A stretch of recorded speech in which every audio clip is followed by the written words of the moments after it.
Why didn't you negotiate with me 2 weeks ago? You could have done fine. You would have had a country. It's very sad to watch this. They were bullies. They were schoolyard bullies. And now they're not bullies anymore, but we'll see what happens. Iran's supreme leader this morning rejecting President Donald Trump's demand for unconditional surrender.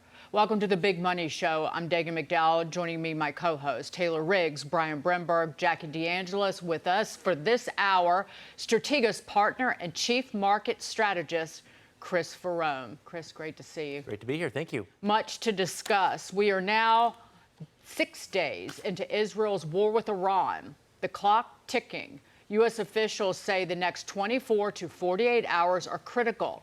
Either diplomacy prevails or the president may order direct strikes on Iran. Israel continues to pummel Iranian nuclear sites, the IDF announcing a new wave of attacks as it continues to dominate the skies over Tehran.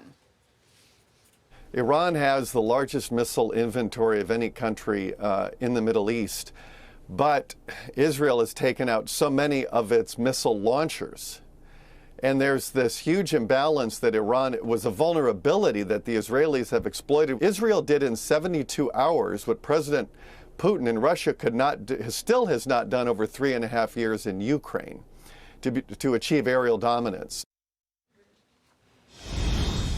Chris, just put everything in perspective, because from where I sit, it's not what we know and what we've heard.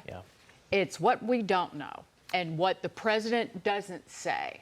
There's so much discussion of the B-2 stealth bombers and the bunker busters, and everyone now is an expert on the MOP. That just tells me that that's probably not the path. Well, what they say is the first casualty of war is the truth, right? So we need to be particularly mindful that we don't get caught up in innuendo or rumor. I prefer to listen to the market's message to tell us what the real threat or what the real risk is. And I think when you go back to Thursday night into Friday morning, we have some lines in the sand, right? We saw a big spike in gold, 34.50 was the high. We saw the spike in oil, 78.50 was the high there. I think those are important near-term barometers. If the market begins to catch wind of something more sinister starting to happen, do those highs get taken out? I think from a very similar standpoint, when you think about the trajectory of this administration so far, and what the president really pioneered on and ran on was this idea of immigration, was this idea of tariffs, and this idea of no new conflicts. He's kept his word on the first two, and I think it's important he keeps his word on the third. However, because there's some division in MAGA world about the president's strategy, and I'll remind people he is the president of the United States. And I saw a video earlier today, and anybody jump in here, but who is surprised by President Trump's position on Iran? It was a video of him saying over and over and over again, don't let Iran get a nuclear weapon. We can't have a nuclear Iran. We can't have nuclear weapons in Iran, over and over and over again. So I believe President Trump doesn't want to get into another war. However, he has been crystal. Anybody who ever voted for him, ever even considered voting for him, he said Iran's not going to get a nuclear weapon, period. This messaging has been very, very consistent, to your point, Dagan. Absolutely. As far as, you go back to clips of him talking about it, he is saying the same thing over and over. I go back to what one of the senators was saying yesterday, which is that if Israel can take this 90% of the way, the president might consider taking it the next 10% to finish the job. We'll see what happens. He hasn't really taken anything off the table. He's not broadcasting what he's going to do. He is watching and waiting to see what happens. Now, the one thing I'll say is Israel has done a phenomenal job going after some of the energy sites, some of the ballistic missile sites. But ultimately, even if they do all of that, you still leave Fordow. And we don't know if that's the key to this regime being able to rebuild its nuclear operation. And that's the question. question, what does finish the job mean? If they go right back to work, even though you've taken out some of their scientists, they'll find others, and they start enriching uranium again. You haven't really gotten anywhere after everything that we've seen play out over the course of the last 6 days, and who knows how many more. So he's got a really important decision to make here. I don't think he wants a new conflict on his hands, but I also think that he wants to be seen as a president that has an impact, that makes sure that there is never a genocide again on the Jewish people, which Iran's nuclear capability could certainly cause. He has also stated that he stands by Israel and that he's a friend of the Jews, and that he supports what they're doing here. So we'll see what happens. I think it's really in the White House and the Situation Room, minute to minute, moment to moment. They have so much more intelligence, obviously, than we do. So many other factors to consider here, with respect of what could happen in the Middle East, but also what could happen around the world with potential of sleeper cells and everything else. So, I said this yesterday, I don't envy him having to make this decision. It's a tough one. But we elected him as president. He will do it. I would never dare to go toe-to-toe with our technical master all the way down to the left of my screen, but I too am comforted. You give it a shot. I'll give it my best shot right now.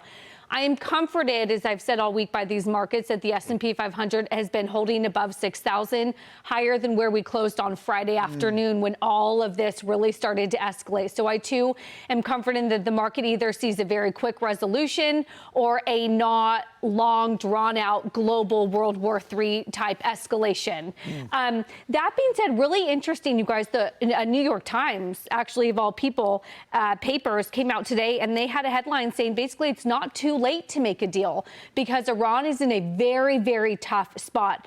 They've talked about the military leadership eliminated. Air defenses are devastated. Production and delivery systems have been taken out.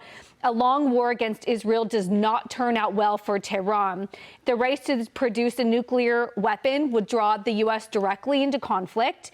Even attacking oil exports by Iran on some of their neighbors would bring those neighbors in who are eager to see leadership change. And then finally saying that any type of retaliation by Iran, whether it's a cyber or a terrorist attack on Israel or U.S. targets, would be significantly painful and damaging to them because basically they do not have the upper hand here. So I'm just going to throw that out there that another curveball we haven't totally talked about yet is, could there still be a deal, and what does that deal look like, if anything? Well, I think if there's a deal, the deal is you give up everything, Iran. I mean, I don't think there's any deal where we don't say, you let inspectors in. We want to see everything you're doing on the nuclear front. We want to make sure that it's not a threat to us. I mean, that to me is a deal. It's either that or no deal. So if you want to call that a deal, that's a deal. Is this the point where I can bring in my expertise on bunker buster bombs? Oh, yeah, let's do it. I have no expertise on bunker buster bombs. And I agree with Dagan. I've heard far too much faux expertise on this. I'm in the J.D. Vance camp on this. President Trump, I think, deserves the benefit of the doubt, and I think he's earned it so far in how he's handled this. He has been incredibly measured. Okay, for a guy who likes to speak off the cuff, I think he's actually been very measured with what he said. We know he cares about peace, and we know he hates to see death and war. He talks about that all the time, more than any president I've ever heard. I think he deserves the benefit of the doubt on that. And most importantly for me, perhaps, I have not seen him bite on the bait of regime change. And I think that's a very dangerous road for America to go down and talk about. I have heard him talk about the exposure of the Ayatollah, and he said, we decided not to take you out. I have not heard him say we want to see regime change. I have heard him say time and again, we want to eliminate your nuclear weapons capability. And if that's the objective, then I am very comfortable with the President of the United States using his discretion with his advisors to make the decision how best to do that. But I'm a fan of his discipline on this right now. Brian, I want to echo something Taylor brought up, this idea that I think the market's giving him the benefit of the doubt for the time being as well. You don't have this overt or pervasive defensive streak running through markets here. There's been a bid to treasuries, but it's been modest. There's been a bid to gold, but it's been modest. Oil's up, but it's off the highs. Yeah.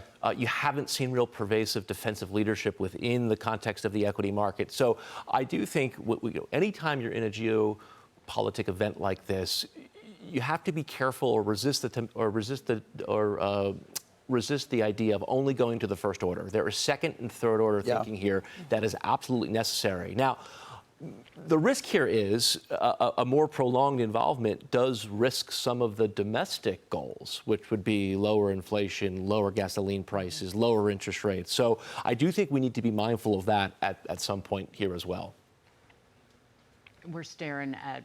We're headed toward $38 trillion in debt by the end of the summer. And it raises so many issues with our spending as the Senate is cobbling together the big, beautiful bill. And, they've decided to keep the green grift alive in some ways instead of pulling back and ending it. If you ended that completely, that would be $1 trillion in savings.